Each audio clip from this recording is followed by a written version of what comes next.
மன்னவா ஒரு கோயில் போய் இந்த மாளிகை எதற்காக? தேவியே என் ஜீவனே இந்த ஆலயம் உனக்காக.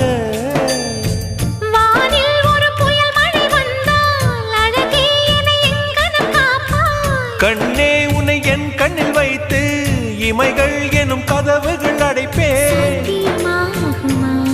நான் சத்தியம் செய்யவா?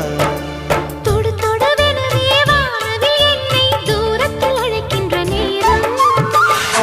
Uva,